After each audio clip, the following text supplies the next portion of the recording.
Just, there's so much history here. The 25th season of the show, your 24th, mister. Right. And now you are the longest running male live action television character. How's that feeling for you?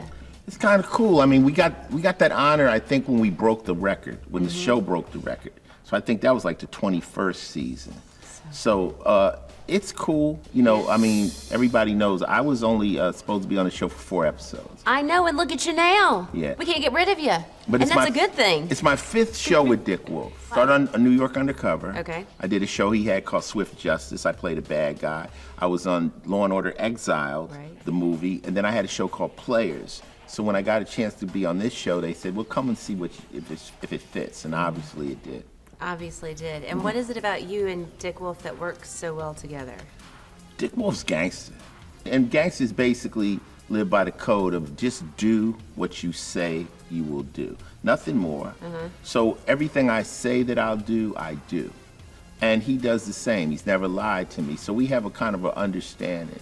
And I think when Dick Wolf casted me, a street cat, as a cop, people were like, you crazy, but little do they know, the cops act more like street cats than people think. So it gave a cop with an interesting dynamic and an interesting energy that's more like a real cop than an acting cop.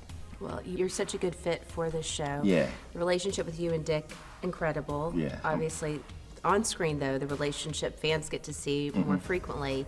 You and Olivia, you and Mariska. Yeah. What does that relationship mean to you, I.C.? I mean, I'm just fortunate that I got to be with Mariska, who's such a sweetheart in real life. She's a nice lady, you know, and when you get on a show like this, the worst thing is have to come to work with people you don't like. And there are shows where the actors don't even talk to each other. I couldn't imagine that. So when people say, well, Ice, how can you be on the show so long? I'm like, I love it. Everybody's nice. And we're appreciative. Mariska is a star who's very appreciative of her success. She doesn't take it for granted. She doesn't think it was owed her. And we all kind of bond on that level because I'm very appreciative too. I know how quick this could be taken away. So we bond, and she's just truly a nice lady. You know, I can't imagine having to work with somebody who was like a bitch, or somebody who was just, you know, mean and crafty and shady and, like, you know, say the lines, you know. I'd be like, I'm out. Yeah, I'm not. You wouldn't be sticking around for 24 seasons, that's for sure. I'd find something else to do. But being able and enjoying to go to work, you know, is wonderful. I'm very fortunate. What a blessing right there. Now, speaking of relationships, what are you making of the relationship now with Olivia and Elliot? Elliot giving her a little gift at the end of the last season. A compass. Elliot, this is beautiful. What do you make of the gesture, Ice? What does Ice-T think, or does Finn? What does Finn think? And I want Ice to weigh in, too. Ice doesn't care. Ice, come on now, man. I've given up on them. Okay, fine. Ice, I'm a viewer. Okay. So I'm watching them like, get to it. Get to the business. Stop playing around. If you love her, Elliot, let's get it going. Exactly. Now, Finn, he just wants Mariska to be happy. I mean, Olivia to be happy. So he's going to hold her down. He knows Elliot. Elliot's his man, too. Me and Elliot were down for 12 years. So I'm in the middle of it on that one. I'm kind of like, well, you know, I'm not going to get mad at Elliot for whatever, any indiscretions or whatever. And I want her to be happy because I just want to see her in a good place. But as a viewer, I'm like, y'all need to just hit a motel or something, make it happen. You gotta finish that sentence. But I think maybe that's what's keeping the show on the air. Well, amongst many things, but hopefully that compass necklace will lead her. What does the compass mean? It's leading her to happiness, her North Star. Maybe Elliot's her North Star, Ice. That's what it means? I don't know. Maybe some jewelry from Zales. He got a steal of a deal. Black Friday sale, baby. Okay, talk to me about your sweet daughter, Chanel. 8 now, right?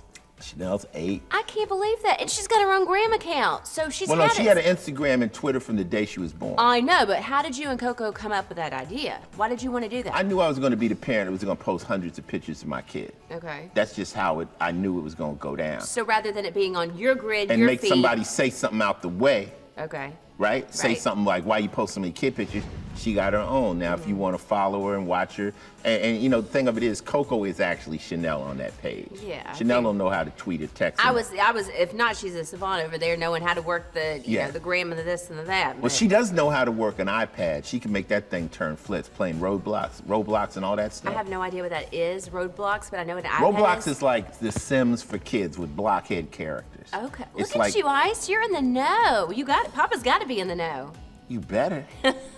You better. And now the kids, 8-year-olds, they're talking to me like they're 15. They're very smart and intelligent because of the amount of information that comes through that iPad. Is it coming in too quickly, though? Do you ever feel like you and Coco had to be like, Chanel, we got to put the iPad down? No, I got to prepare for the future. Okay. I mean, that's the world she's going into. I mean, that's not my world, but that's her world. So people like, well, she has access to a phone. I'm like, by the time she's 18, this phone will look like a block of wood. Yeah. So let her be tech savvy. Yeah. She's learning how to write code. Wow. At 8. Wow. Are we going to see maybe some of that play out on this new reality show that you're developing for her and Coco? I know you always. How do you know about that? Dude, I've got my sources. You've got sources. I got sources, Ice. Well, we had a reality show on E called Ice Loves Coco, Right. and right now, the same people that produced that, they're developing a show called Coco Loves Chanel, which is really Coco. I'm kind of like a co-star in that one. Okay. You know, but it's a fun show. It's a loving show. It's about Coco, her girlfriends that all have kids. It's like a mommy show. But Chanel's. It's funny. Chanel is funny. I don't know. Well, I wonder where she gets it from. I'm just saying. A little bit from me, a little bit from her mom. You are a great family. Yeah. And you are great on the show. Well, you know, the problem with reality is eventually you loop. Eventually, people get a hold of you and they see everything that you've done. And then what happens is the producers say, well, get in the lion cage. Now let's start doing things you normally don't do for content. And that's when we said, you know, you watch Ice Loves Coco, you either love us or you hate us. Right. Peace. But now this is a new reintroduction with the kid. This is a whole new show. So we was like, you know, we had a good experience with E, so we said, let's do it again one more time. So maybe let that show go 2-3 seasons and stop. All right, sounds good. Well, we've got our eye out for it, and we always have our eye out for you on Law & Order. So congratulations with another successful season. I know, well on your way. Congratulations. We're shooting for season 30. Honey, we're shooting for 50 at this point in time. Oh, see, sure.